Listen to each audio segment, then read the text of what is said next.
Servidores públicos fazem manifestação em frente ao Palácio Tiradentes contra medidas do governo. E presidente da Alerj convoca audiência pública para a próxima quarta-feira. Relatório final da CPI do aborto gera discussão no plenário e é retirado de pauta.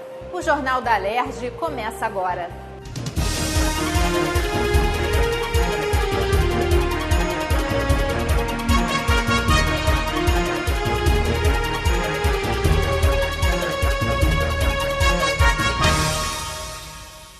Boa noite. A Alerj, mais uma vez, foi palco de protesto que reuniu milhares de servidores públicos contra as medidas de austeridade do governo. Professores, bombeiros, funcionários do Poder Judiciário e auditores fiscais foram algumas das categorias que reclamaram dos atrasos de salários e da proposta de aumento da contribuição previdenciária. A manifestação organizada pelo Movimento Unificado dos Servidores Públicos Estaduais, o MUSP, ocupou a escadaria da Alerj e bloqueou a rua 1º de março. Os manifestantes voltaram a protestar contra o pacote de medidas adotado pelo governo do estado contra a crise nas contas públicas. O congelamento do salário dos servidores, o corte no orçamento da saúde e educação são as principais reivindicações dos manifestantes. Eles contestam a isenção fiscal concedida às grandes empresas e o aumento do fator previdenciário. Vivemos um momento de crise econômica e, nesse momento de crise, é fundamental que as matérias afetas ao servidor sejam debatidas e discutidas com os servidores. Que tenhamos a sabedoria de construir o entendimento necessário para que todos possam sair desse movimento ganhando legitimamente. Nós, deputados, representamos a população e a Assembleia precisa dar voz a essa população, a esses servidores e saber, entender e levar adiante as reivindicações e discutirmos com o governador uma solução que atenda principalmente ao interesse do servidor do Estado. No fim da tarde, os manifestantes deixaram as escadarias da Alerj e seguiram em direção à Cinelândia. O presidente da Alerj, deputado Jorge Pisciani, convocou uma audiência pública para discutir a mensagem do governo que altera a lei de responsabilidade fiscal. O encontro vai acontecer na próxima quarta-feira, dia 9 de março, a partir das 10 da manhã, no plenário da Alerj.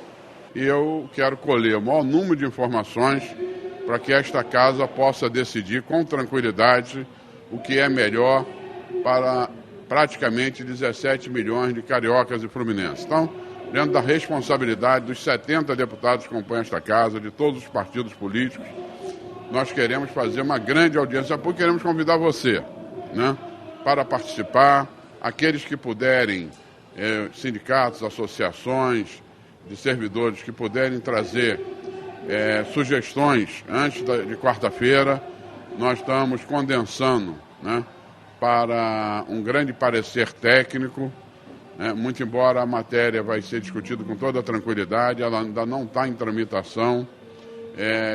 Esse será o primeiro movimento e só a partir daí nós vamos discutir um calendário da tramitação dela nesta casa. O que se busca é a melhoria do serviço público, né? O nosso acionista principal é o usuário, são os 17 milhões de cariocas e fluminenses. É quem precisa ter o filho na escola, né? É quem precisa procurar a UPA ou os hospitais, é quem precisa da segurança, e somos todos nós. Quer dizer, é para isso que nós temos que legislar e é com esse preceito que nós convocamos e convidamos a todos para a audiência na próxima quarta-feira, dia 9, de 10 às 12 e depois de 14 às 18. Será um dia inteiro de debate sobre o PLC 18/2016. O Ministério Público apresentou à Comissão de Educação da Alerj um relatório de vistoria feita ao educandário Santo Expedito, onde estão os menores infratores.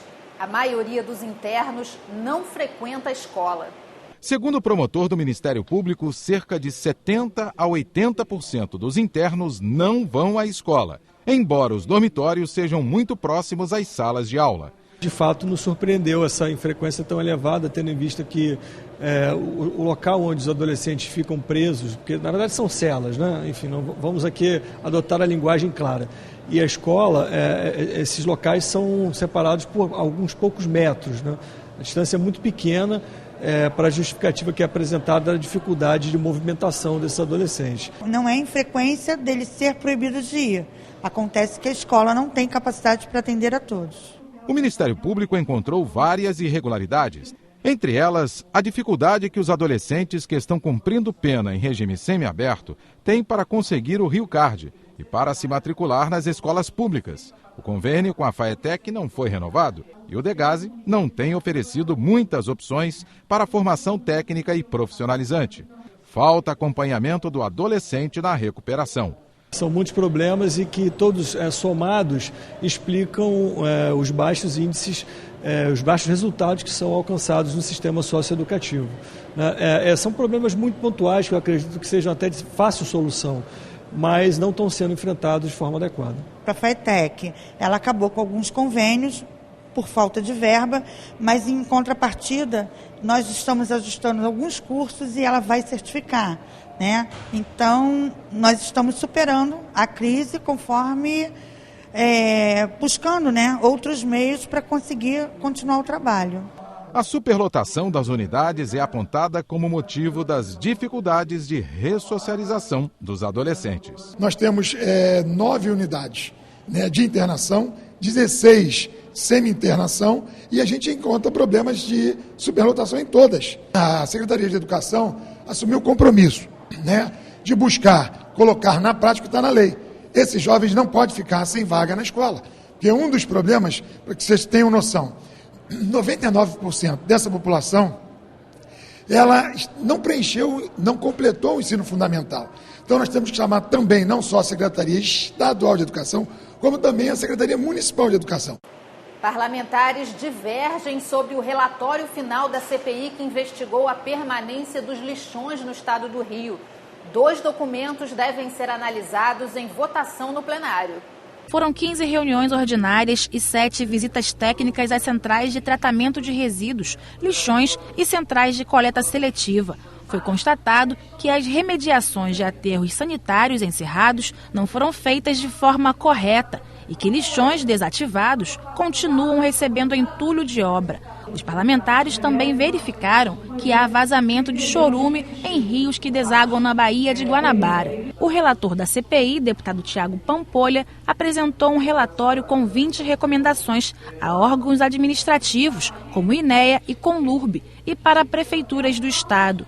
No documento, o parlamentar recomenda que os municípios do Rio adotem as providências necessárias para encerrar lixões ainda em funcionamento, que a Conlurb faça a remediação adequada no lixão de Jericinó e que o INEA determine a devida remediação do lixão de Babi, em Belfor Roxo, pela empresa Bob Ambiental, proprietária do aterro. Solicita ainda que o INEA seja mais severo no processo de fiscalização de aterros sanitários. O deputado destacou também que a comissão vai apresentar uma proposta de criação de uma comissão especial para acompanhar as questões que envolvem a gestão e o manejo de resíduos sólidos no estado. Pedir aqui na Assembleia que nós façamos uma comissão especial, uma comissão de representação, para que essa casa possa continuar o trabalho que nós não tivemos tempo hábil de concluir por conta do tamanho do problema, da complexidade do problema, da distância que tem, né, enfim, da amplitude que o trabalho ganhou, porque a princípio era sobre lixões, depois nós aumentamos também o trabalho para que pudéssemos fiscalizar os aterros, os consórcios, enfim, virou um problema muito maior do que previamente nós estávamos dispostos a nos debruçar. A deputada Lucinha e o deputado doutor Julianelli apresentaram outro relatório com 28 recomendações que afirmam ter um teor mais punitivo. O documento faz recomendações ao Tribunal de Contas do Estado e da União e ao Ministério Público Estadual e Federal. O nosso relatório, né, relatório que eu elaborei junto com o deputado Julianelli, diverge do relatório do relator, que no caso é o Tiago Pampolha, por uma questão óbvia. Eles não quiseram colocar no relatório as punições, né, dizer que realmente existe um cartel de lixo no estado do Rio de Janeiro. Não colocaram dentro do relatório o que nós observamos em relação à questão da OCIP Pangeia, que recebeu recurso do Ministério do Trabalho, mas que não concluiu o seu projeto, porque não capacitou os catadores que estavam previstos dentro do contrato. E nós queremos saber para onde foi parar esse dinheiro. Da mesma forma, os recursos que foram apresentados por essa comissão parlamentar de inquérito ao presidente solicitando a documentação do Pangeia e chegou depois do prazo final da CPI. Então não queria que fosse apurado. Então eu tenho certeza que nós iremos encaminhar o nosso relatório ao Ministério Público do Meio Ambiente, estadual, federal, né? Vamos encaminhar ao Tribunal de Contas do Estado e o Tribunal de Contas da União e iremos fazer diligências também. Existe claro desrespeito ao uso correto do dinheiro público. E existe também uma sonegação de informação por parte de empresas que deveriam fornecer dados para essa CPI para realmente embasar suas decisões. Então eu entendo que esse relatório, e a minha proposta é essa, e nós vamos lutar por isso, o relatório da Lucim e meu, vá para o Ministério Público para continuar essa investigação a respeito de mau uso de recurso público. Para mim, é evidente. Os deputados Thiago Pampolha, André Lazzaroni e Renato Cozzolino votaram com o relator, vencendo os votos dos deputados Dr. Giulianelli e Lucinha. O presidente da comissão, deputado Sadi Noel, também votou com a maioria, mas disse que a decisão final cabe ao plenário. A diferença é o relatório final de um encaminhamento. Um encaminhamento para averiguação via Ministério Público Federal e outro encaminhamento é via os órgãos administrativos do Estado, o Estado ou o município. Mas aqui é só para a gente botar para votar. O plenário é soberano. Ambos os relatórios vão chegar ao plenário. E os 70 deputados vão dizer se é para investigar ou se é só para ter uma orientação. Então vamos aguardar o plenário que vote e que vença o que for melhor para o povo do Estado do Rio de Janeiro.